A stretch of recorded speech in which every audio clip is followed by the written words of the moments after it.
Hey everybody, Zach here from Primrose Production Music. Today I want to go over how to prep your files for mixing.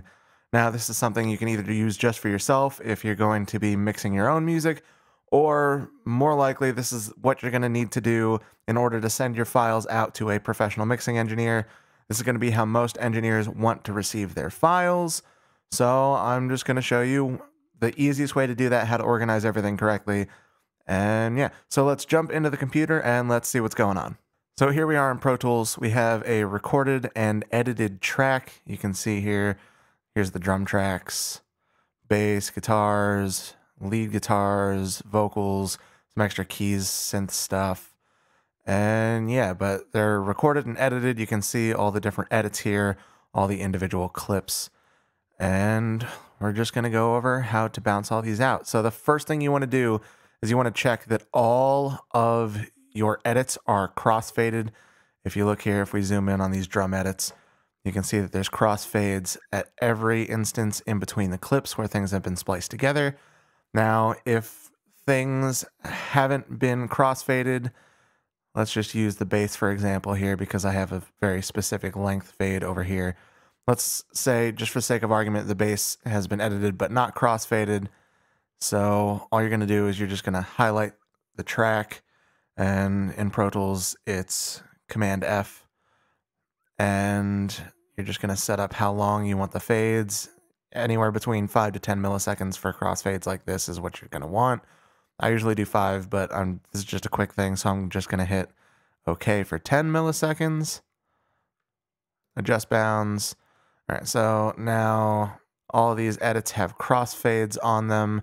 The reason for this is so that we don't have to worry about any weird artifacts when we bounce these out, because if you had bounced out any of these tracks without the crossfades, there's a high probability you're going to get weird artifacts at each of the edit points in all the individual tracks. So once you're done with that, the next thing you're going to want to do is you're going to want to rename and number all of your tracks. So you can see here we're on like take 5 of the drums. On the bass, where we use take 2 as the source, and so on. So we want to get rid of all these and we just want to name things properly, and you're going to want to number the tracks. The reason you're going to want to number the tracks is so, first of all, they're way easier to find in the audio files, but also because it's going to make organizing it a lot easier for your engineer. If you just have these named what they are, like kick, sub-kick, snare, toms, etc., what's going to happen when your mix engineer goes to import these into their session is everything's going to drop in alphabetical order, and it's going to take them a whole lot of extra time sorting out which tracks are supposed to go where, and it's just a pain in the ass. So we're just going to number all these tracks so that when they import these into their session, they fall neatly into place. So we're going to number them like this. First one is going to be 01 kick. All right, and the reason you want to do the 01 for the first 9 is because if you just put 1, 2, 3, 4, then the numbering gets weird when you import it, because it'll end up putting 1 kick next to like 10, next to 11, 12, 2 is going to end up next to 20, and so on. So for the first 9, you want to do 01 to make sure that it drops into place correctly. So 01 kick, then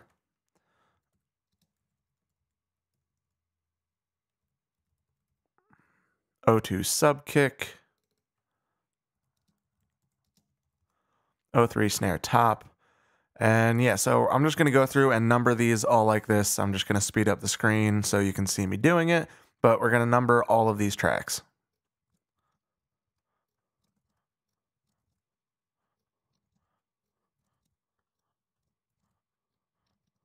Obviously, once you get up to 10, you don't need to do the 0 before the number anymore, because this is how it's going to drop everything in correctly.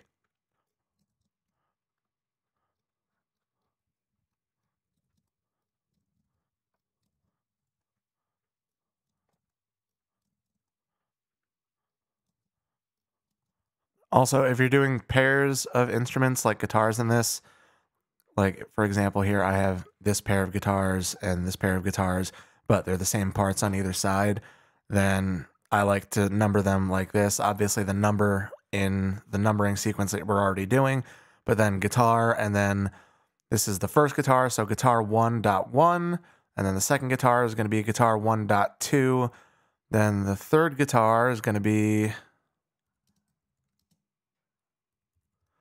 2.1, and the fourth guitar is going to be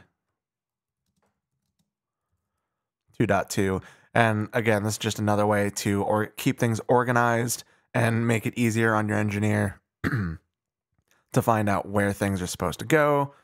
And yeah, it just helps things drop into place better and not get mixed up. It makes it clear that these are both supposed to be the same part, and these are both supposed to be the same part.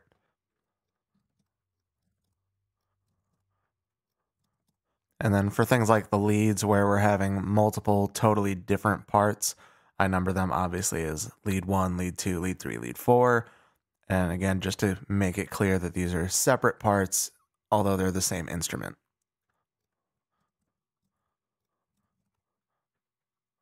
And for keys and stuff, I like to do descriptive terms. So I'm going to listen to what this is real quick to just kind of get an idea which sound this is, because I've forgotten at this point.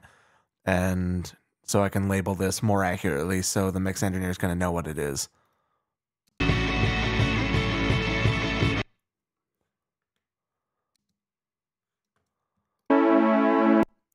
Helps if I turn it up. Yeah.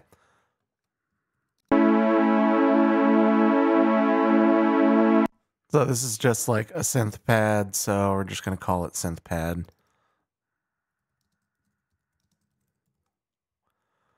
And then this one's bass, so synth bass. And right now, that is all of our tracks are numbered. The next thing you want to do is consolidate the tracks. Basically what that means is you're going to take these tracks, and instead of all these little individual edits and such, everything's going to turn into single cohesive tracks. And the other really important thing about this part is you need all the tracks to be the exact same length. This way, when the engineer puts them into their DAW, everything lines up correctly. Because let's say if I highlighted, say, the drums from here to here and consolidated that, but then the bass I consolidated like from this far back, like the whole thing, then what's going to happen is this bass is going to drop into the front, but then this shorter one is also going to drop right to the front of the session. So the bass and the drums aren't going to be in time with each other. So the thing you want to do is you want to find whatever track goes the farthest. So currently the drums go farther than the bass. And then, yeah, it looks like the drums fade out the farthest. So you want to find whatever the longest track is. You're going to start beyond that. Then you're just going to drag all the way to the bottom. Well, not all the way to the bottom, but all the way to the last instrument track here. Then you're going to highlight everything in Pro Tools. That is Shift-Enter to highlight everything before your current selection. So now you can see everything here is highlighted. Everything is highlighted the same length. So when we consolidate right now, everything is going to end up being the same length. So when it gets dropped into the Pro Tools session, it all lines up. Also, the numbering here, this is going to rename our new consolidated tracks with these numbers. So we won't have to export all these individual tracks like I've seen a lot of people do, and that just takes forever. If you have to go through and export the kick, then the snare, then if you have to export everything individually, it takes forever. So doing this, it's going to rename these new tracks. When we consolidate them, it creates a brand new track basically that contains all the information of the existing tracks combined into one. So when it creates that new track, it's going to name it whatever the name of the track is here, and then it'll be way easier for us to find in the audio files folder of this session. So anyway, everything's highlighted the exact same length, so everything is going to line up. Everything's been crossfaded, so there's not going to be any artifacts. Now you're going to consolidate the tracks. In Pro Tools, the command to consolidate is Alt-Shift-3, and obviously that's going to be different in every DAW, but every DAW does have the option to do this, it's just a matter of finding what the control is in your DAW.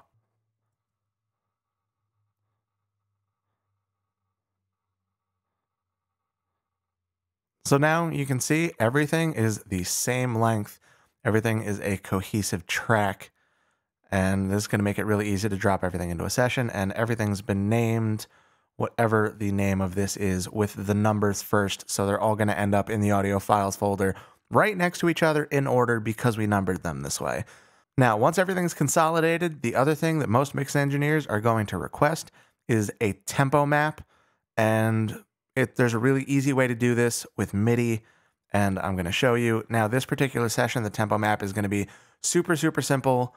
It's 168 BPM, and it's just the same BPM all the way through. But sometimes you're going to have way more complex tempo maps, and you're going to have tempo changes. Like this could drop to like 130, and it might switch to 6/8 time. And when it gets complicated like that, that's when you're really going to need tempo maps. So there's a really easy way to make tempo maps that anyone can import into their DAW so that everything lines up the way they need it to, so they know. So any like time effects and stuff can end up coming in and going the right amount of time to match the tempo and things like that. So what we're going to do this, we're going to create a MIDI track.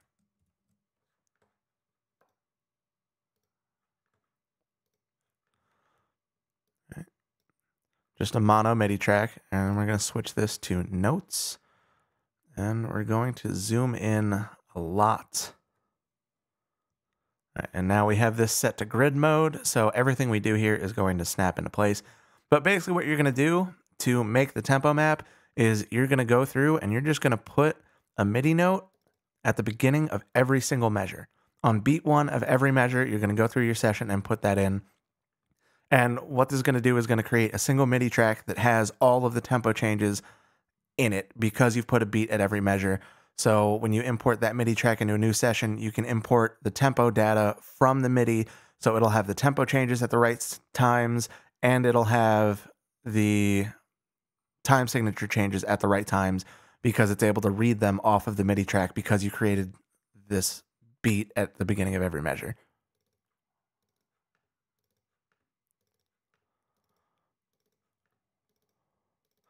Now, this does obviously take some time, but not as long as you might think. It's maybe going to take like a minute or two, but yeah, I'm just going to fast forward here and you'll see me putting these at the beginning of every measure.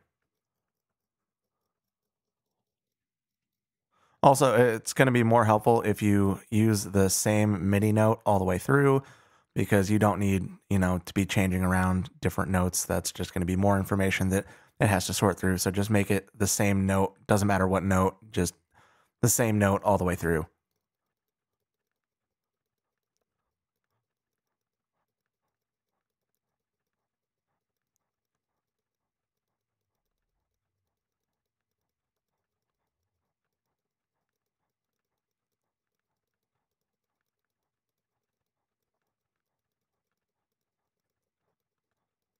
Right, and you want to make sure that you go at least to the end of the track of the length of the consolidation. I usually go a little bit past it just in case. But anyway, now you can see we have a beat at the beginning of every single measure. Switches back to clips, and it's all one cohesive clip because we punched them all in before switching out of that menu. If you, for some reason, switch out of that menu for a second, you had multiple clips, then you're going to want to consolidate the MIDI track itself as well. But you also need to make sure that you start the MIDI from the very beginning of the session. Let's say when you consolidated the other tracks, you started from here. You don't want to do that because when you export MIDI, it automatically does the MIDI all the way to the beginning of the session. The first note is going to drop to the beginning of the session and things just won't line up correctly if that's the way it's set up. So always want to consolidate everything all the way to the beginning of the session, and you always want to start the MIDI tempo map on the very first beat of the very first measure of the session, not of the song in general. Even if the song doesn't come in for 20 measures, you want to put in the tempo map, you want to start it at beat 1 of measure 1. And yeah, so now we're just going to export this MIDI tempo map. So you're going to go to File, Export, MIDI. You're going to format it as one multi-track. The time reference is the session start. and you're going to want to check that real-time properties are on, then hit OK. Now we're going to find the audio folder for the file, and we're going to make sure that this gets dropped in there, and we're going to name it 001 tempo map so that it comes up at the beginning of our list of audio tracks.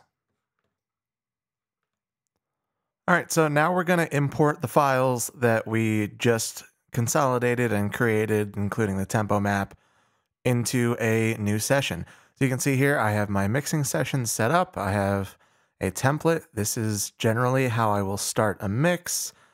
We got all the tracks that things are normally going to go on and all the buses that I usually route to. A lot of people in their mixing templates will only have the buses and they'll just route whatever tracks come in into all of the buses, but I like to do it slightly differently, but every mix engineer is going to do this a little differently. But either way, the way we just consolidated and exported the tracks is going to make it much easier however people want to set up their mixing session. So the first thing we're going to do is we are going to import the tempo map. Now, if you look here, the default tempo is 120 BPM and 4/4 time. So the first thing we're going to do is import that tempo map. So we're going to open up the audio files folder from the last session that we had.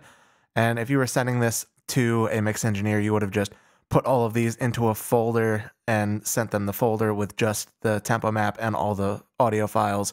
But since we're doing this on the same thing, I'm going to show you where to find those files. So the first thing we're going to do is import the tempo map. So for that, we're going to go up to File, Import MIDI, and then we're going to go to the audio files folder for the session where we left the MIDI tempo map, and we're going to open that. We're going to make sure it comes in as a MIDI track, not an instrument track. We're also going to make sure that it comes in at the session start, and we want to click Import Tempo and Key Signature from the MIDI track.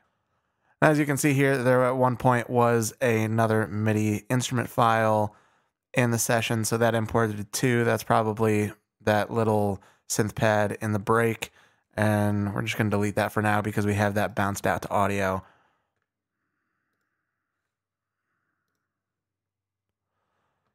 But as you can see, it imported the MIDI track. It also imported the tempo, so now it's 168 BPM and 4/4 time still, but 168 BPM, and it also imported all of our markers from the previous session. So that's how we get the tempo map into the session. Now we're going to import all the audio files. Now, because there's so many drum files, I usually like to select the end of the drum buses here where I import it, because then I can move kind of half the files to the left and half the files to the right for what I'm about to do. But you're just going to open the folder. So we're going to open the session folder. We're going to open the audio files folder. And you can see here we have all of the audio files that we just made. They're all numbered and ready to come in. So we're just going to highlight all of those. All right, and we are going to unselect the ones that are not part of the numbered tracks we're trying to put in. We're going to hit copy to copy all of those into the session folder, and then we're going to hit open.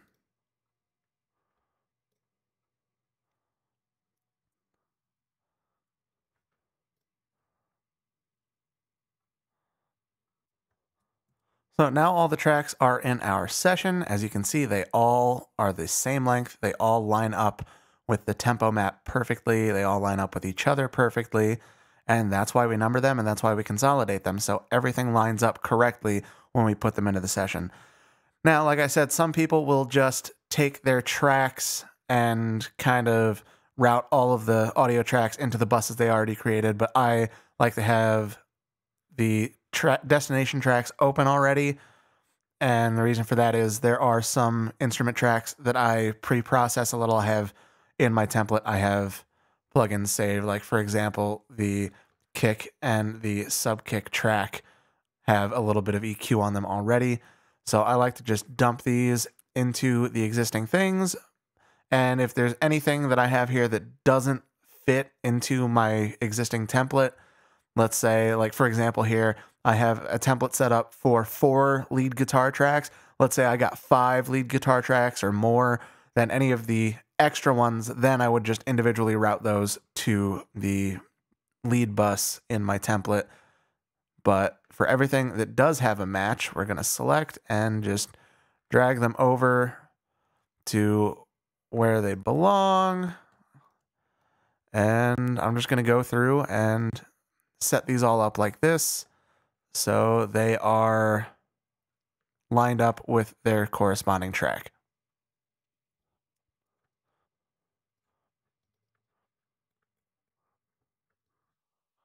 See, here's a good example here. Tom 4, I don't have a setup for Tom 4 in this template, so that's an extra track.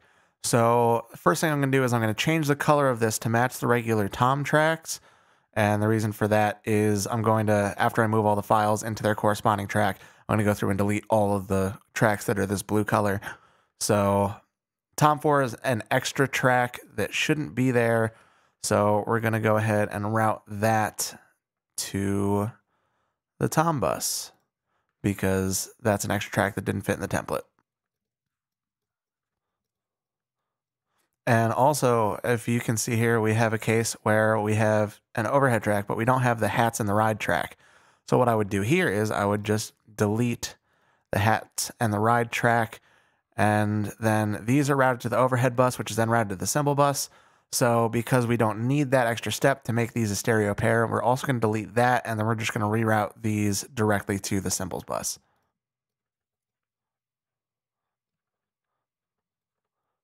And again, we have another track here that doesn't fit in the template, the cab room. That was just something interesting we tried that day.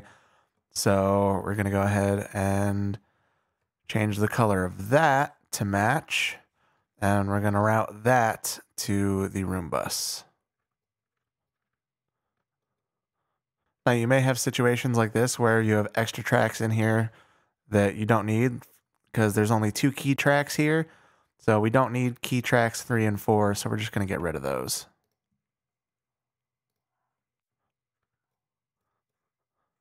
We're also only working with 2 vocal tracks.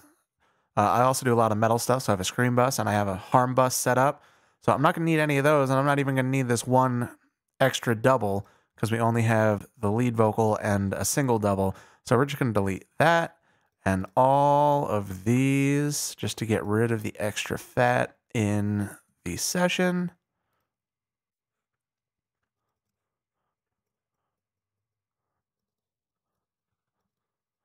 All right, and we also don't need this clean guitar bus here, so we're going to get rid of that.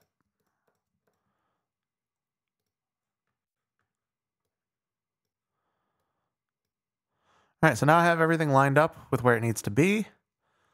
And for all these tracks, I'm just going to go through and I'm going to, one at a time, move them into the track they're supposed to be on. And this was that extra tom that we didn't really have the space for in the template already, so we don't have to move that at all. That's just going to stay where it is. And the extra cab room is just going to stay where it is.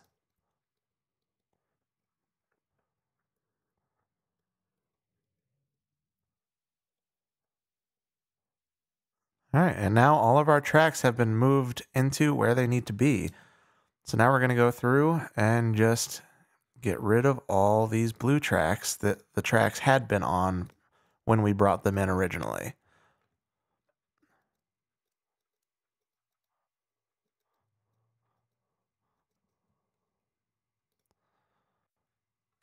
So there you go. Now we have all of our tracks in here. They're all lined up, and they should play nice together. But just to show you, we're going to hit play here and show you that they're all lined up perfectly.